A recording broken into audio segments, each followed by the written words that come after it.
They expected vengeance. After all, their bombs had flattened half of Europe, and now, as prisoners in America, they braced for punishment. But one morning, word spread through the camp. The Americans were rebuilding something back in Germany. Not factories. Not bridges. Churches. For men who thought God had abandoned them, this was harder to believe than losing the war itself.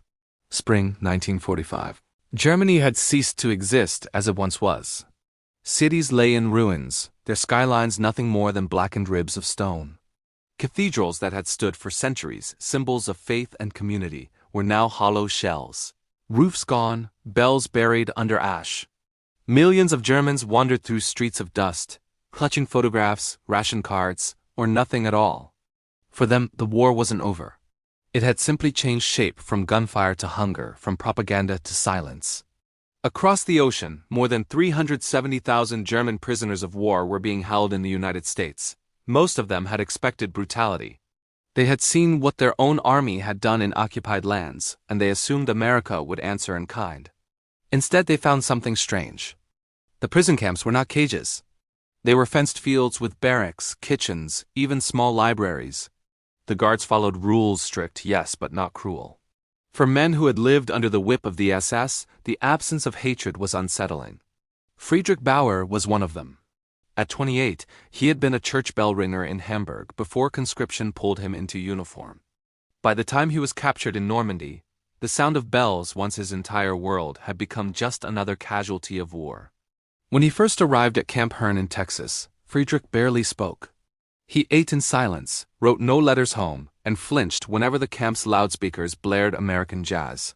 He told himself the Allies had no faith, no reverence, no soul. They would tear Germany apart, and God would watch from the rubble. But one morning, while the men lined up for breakfast, an officer walked through the camp holding a folded newspaper. He stopped by Friedrich's table and set it down. The headline read, U.S. Engineers Begin Reconstruction of German Churches. At first, the prisoners laughed. Surely it was propaganda, some twisted joke to humiliate them further. But the American officer only nodded. Not a joke, he said. They're helping to rebuild Cologne Cathedral. You might have heard of it. Friedrich froze. He knew that cathedral, the twin spires that had survived hundreds of bombs, a ghostly skeleton rising above the Rhine. The idea that Americans' foreign soldiers would help rebuild it was impossible to digest. That night, as the Texas wind scraped against the barracks, Friedrich lay awake.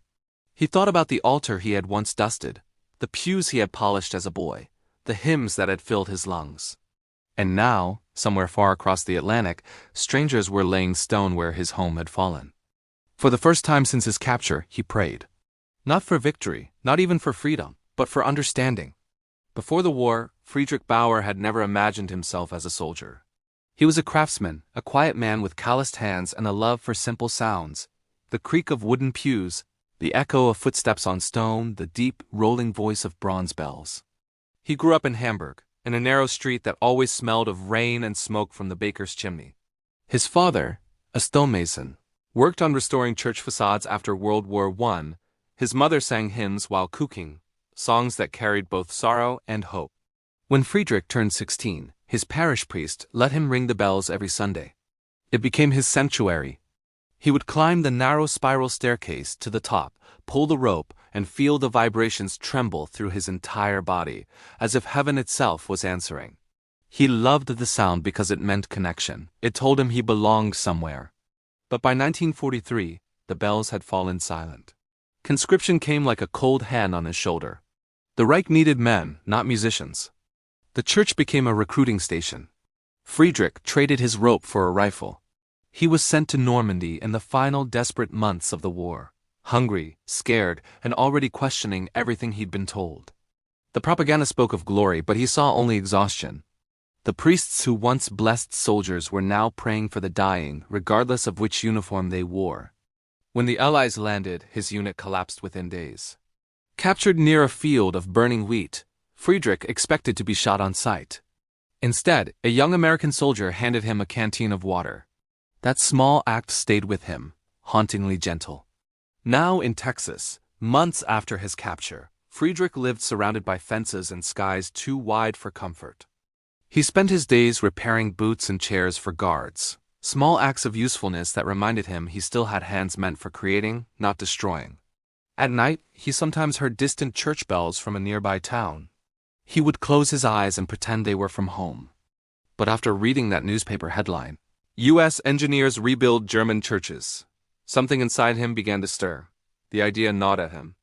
Why would the victors rebuild the sanctuaries of the defeated? Why would men who owed them nothing care about places of worship halfway across the world? He didn't have an answer yet. But he knew that the sound of bells, the sound he thought the war had silenced forever, might one day return. Months later, news reached the Texas camp that a small group of German prisoners would be sent home early. Friedrich's name was on the list. He packed what little he had, a tin cross carved from scrap wood, a worn notebook, and the newspaper clipping he'd folded so many times it had turned soft as cloth. The ship took nearly 2 weeks to cross the Atlantic. When the German coastline finally appeared, it looked nothing like the home he remembered. The harbors were wrecked, cranes frozen in place, smoke still rising from piles of twisted steel. But beyond the ruins, in the faint morning light, something unexpected shimmered, the jagged silhouette of Cologne Cathedral, still standing. As the train carried him deeper into the countryside, Friedrich stared out the window. The land was broken, but alive again. Farmers tilled the earth with borrowed horses. Children carried buckets of water, waving shyly at the train. And then, near a village outside Kassel, he saw it, scaffolding around a half-destroyed church, and men in unfamiliar uniforms working side by side with the locals. He stepped off at the next stop. A guard merely glanced at his papers. No one cared anymore who had been soldier or prisoner. He walked toward the sound of hammering. The church was barely a shell, one wall gone, the roof half collapsed.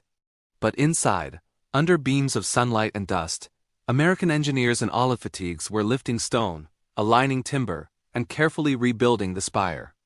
A chaplain stood nearby, sleeves rolled up, speaking with an old German priest.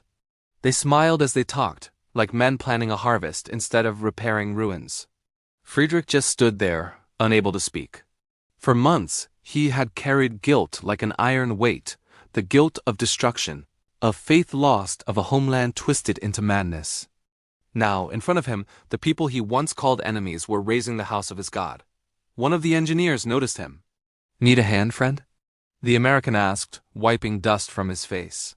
Friedrich hesitated, then stepped forward.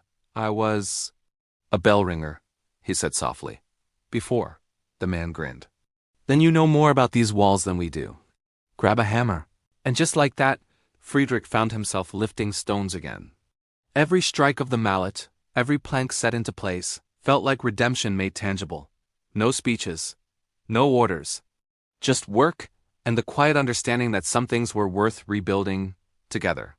When the final beam was raised, the priest asked Friedrich to climb up and ring what was left of the small bell. It cracked slightly when it sounded uneven, trembling, but it sang.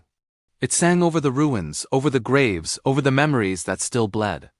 The villagers stopped what they were doing. Even the Americans removed their caps. Friedrich closed his eyes. For the first time since the war began, he felt the vibration through his whole body, not as a soldier, not as a prisoner, but as a man reclaiming his faith in humanity. Years later, Friedrich would try to explain that day to his grandchildren. They would ask why the Americans helped rebuild churches that didn't belong to them, and he would pause before answering. Because even decades later, he still wasn't entirely sure how to put it into words. He would tell them that war teaches you how to destroy, but it takes forgiveness to teach you how to build again. That the sound of a hammer striking stone can be holier than a prayer when it comes from compassion. In 1955, Friedrich returned to that same village. The church stood tall now, repainted, whole and proud. A small bronze plaque near the door read, "Rebuilt with help from the 307th U.S. Army Engineers." Below it, someone had added in careful German script, "Gott segne, we're off bought. God bless those who rebuild." He ran his fingers over the letters, tracing the grooves one by one. The war had taken everything from him, friends, home, certainty, but this act had given something back. A bridge between enemies, built not from treaties or politics, but from mercy. That evening, as the sun dipped behind the spire, Friedrich climbed once more into the bell tower. The ropes were new, smoother than the ones he remembered. He hesitated for a moment, then pulled. The bell's tone was clear now, whole, steady, and full. The sound rolled over the rooftops, across the river, and into the distance, and Friedrich smiled through tears. He realized that the Americans hadn't just rebuilt a church. They had rebuilt faith itself, in God, in decency, and in the fragile, stubborn goodness that somehow survives even the darkest wars. In the decades that followed, historians would write endless pages about post-war reconstruction, diplomacy, and the Marshall Plan, but none of those documents could capture what Friedrich had witnessed that summer. It wasn't about economics. It wasn't about politics. It was about a handful of men, once enemies, lifting stones together in silence, rebuilding something sacred because they knew what it felt like to see it destroyed. That story never made the newspapers. There were no medals or ceremonies, no official speeches. Just quiet acts of grace, repeated across a broken continent. An American sergeant who once carried a rifle now carried timber beams. A German villager who once hid from bombers now offered bread and coffee to those same hands. They never needed to talk about forgiveness. They simply practiced it, one nail at a time. And so, when Friedrich's grandchildren grew up, they told his story again and again. Not as a tale of war, but as a lesson about what comes after it. How rebuilding a church could rebuild a soul. How kindness, even from a former enemy, could echo louder than any victory parade. As Friedrich's generation faded into history, the church bells still rang every Sunday. Not to mourn the past, but to remind the living that compassion can survive even fire and rubble. Because sometimes the greatest battles aren't fought with weapons. They're fought with forgiving,